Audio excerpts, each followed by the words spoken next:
Mike McCool here. We're in the Royal Examiner Studios today with Michelle Smeltzer. Michelle is the Warren County Community Liaison Officer, director. You wear so many hats, Michelle.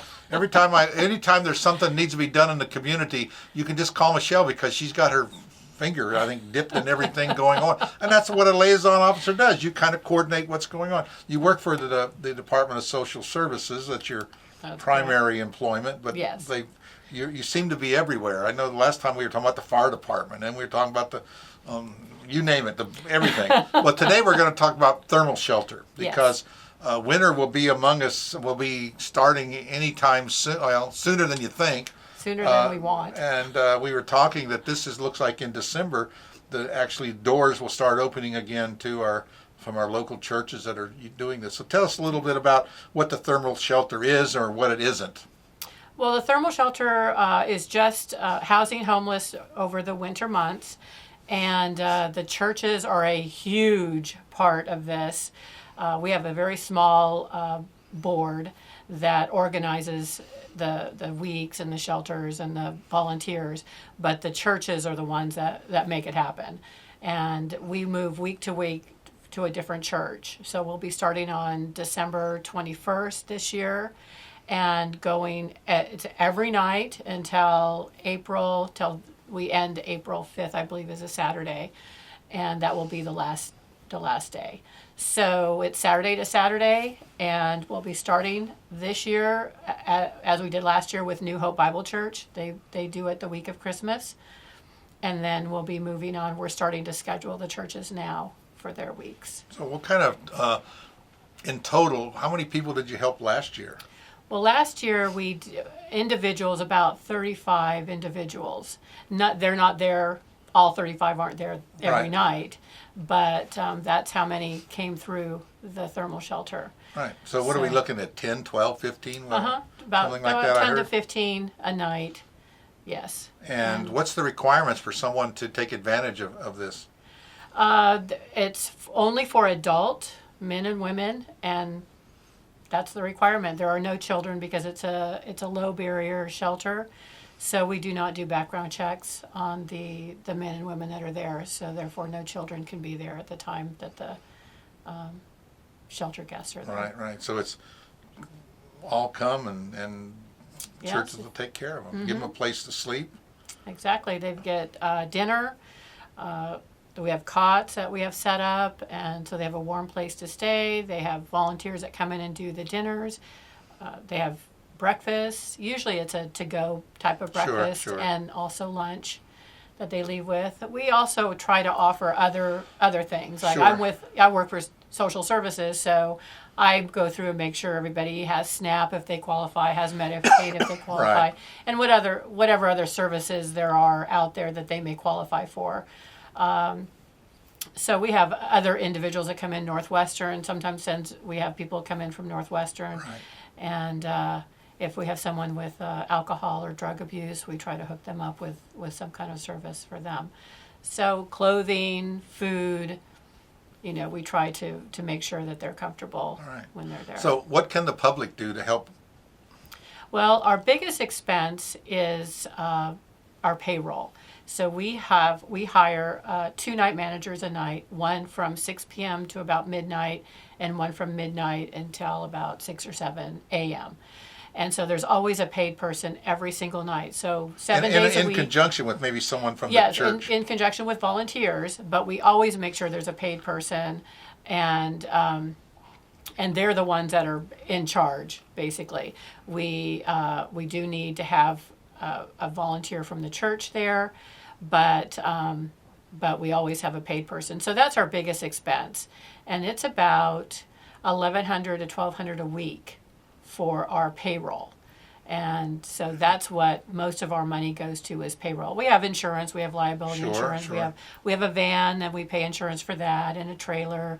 So we have because you got to haul this stuff around. Right. We have a covered trailer that we were able to purchase, and we take all of our belongings, all of our cots, all of our sheets and blankets and everything as we move from church to church every Saturday. And that has to be washed and cleaned. Yes. There's a lot so involved. Laundry is another huge huge thing is laundry. Right. And every week we do all the bedding, all the sheets, all the blankets that were used.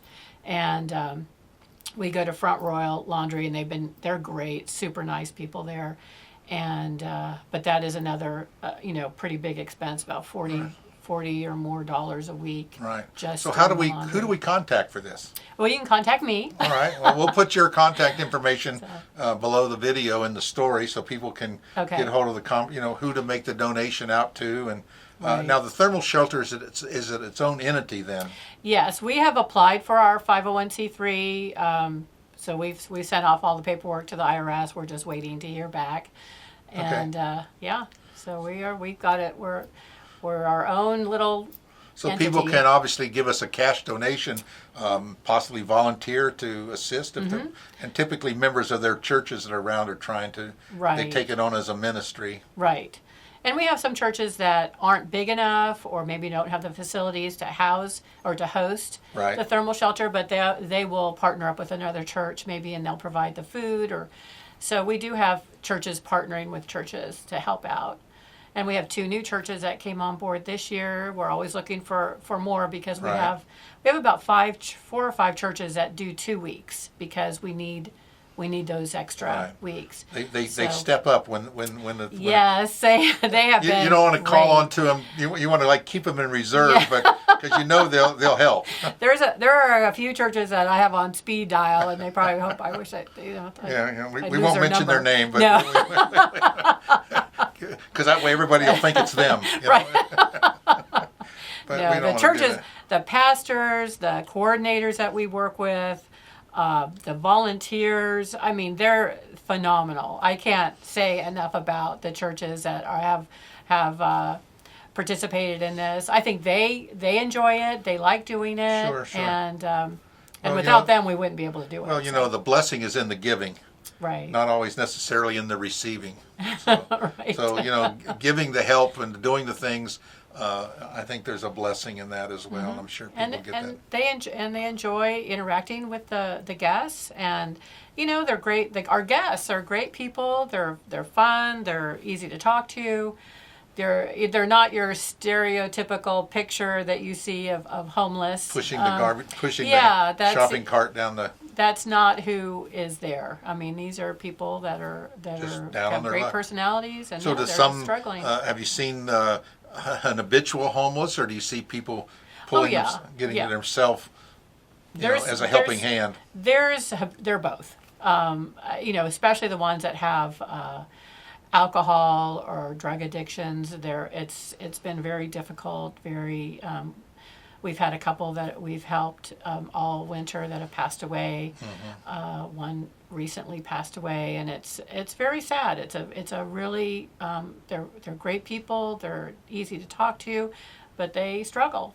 They struggle. And So- we've talked to other people that do this type of work in the past, and it's really a shame to find yourself in a point of life where your family, we don't really realize we're so mobile in this society.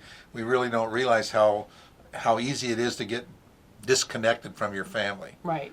They're all over the world now, and literally. Yeah. And relationships get broken. And know you see that a lot. And you see that, and they have family, but they just have ruined that relationship. Right, That right. they can't get back and do that like 100 years ago. Family took Right. care of everybody. Right, yeah, exactly. And now we have our social network, Mm-hmm. social services network that seems to take that place.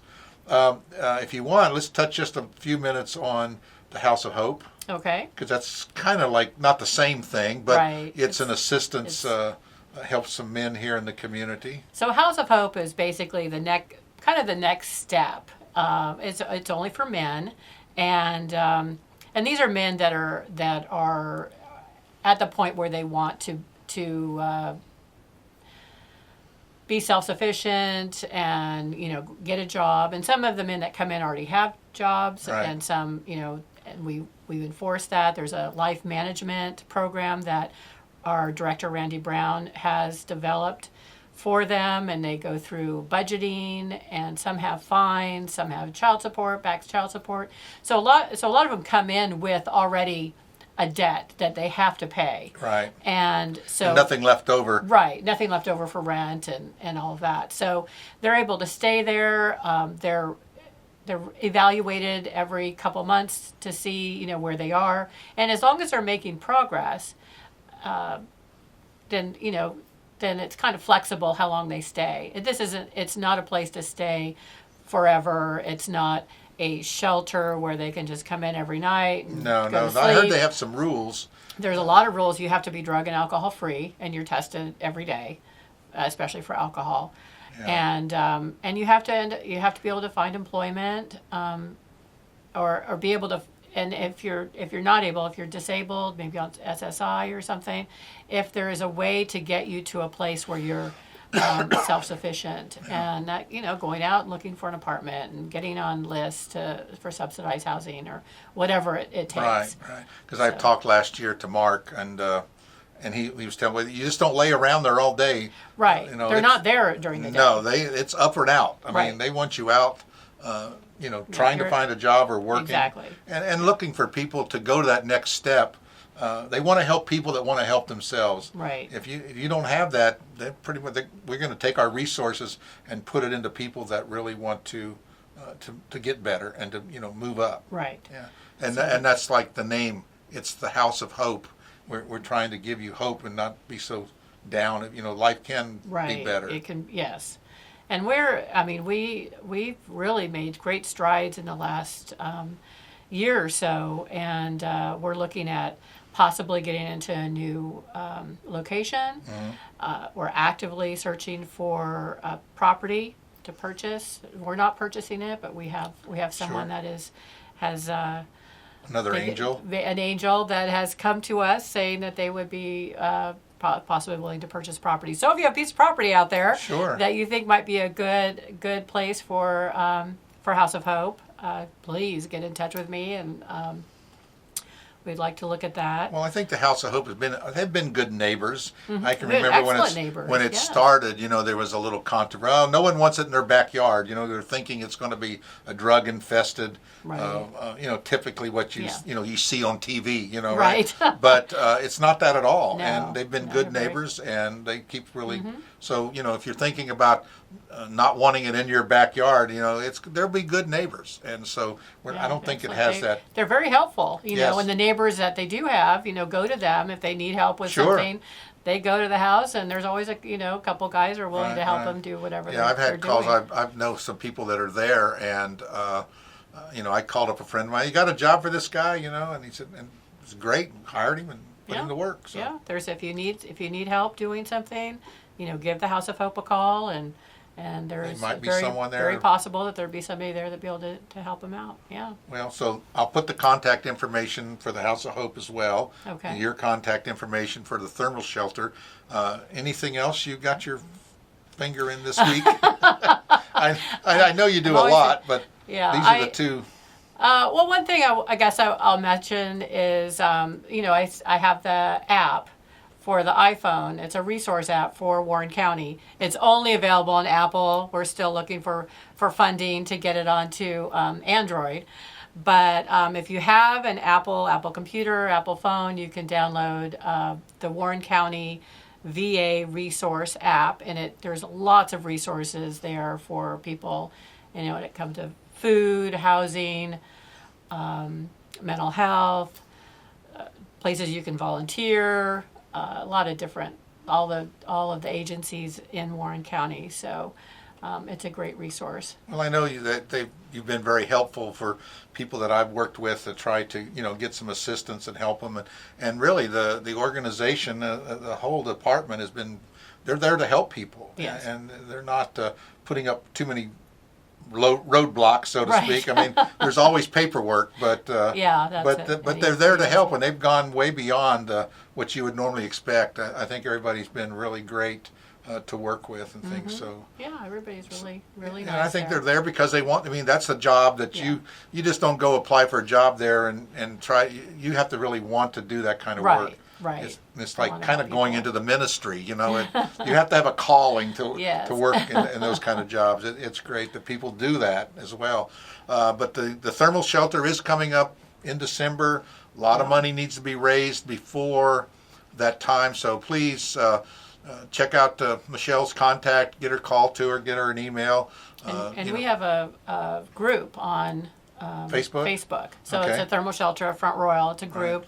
Join the group, and that's where we put in all of our information, different fundraisers will be coming up. We don't have them set yet, otherwise I'd say something, but we will be doing some more fundraisers. Good, good. And the Warren County Fair just had a fundraiser for us, and they were great with having bingo for us during Sure. the fair. Yeah. So And of course, the Royal Examiner will keep your awareness out there between all year round, really. And we'll do some stories, and maybe things will come out.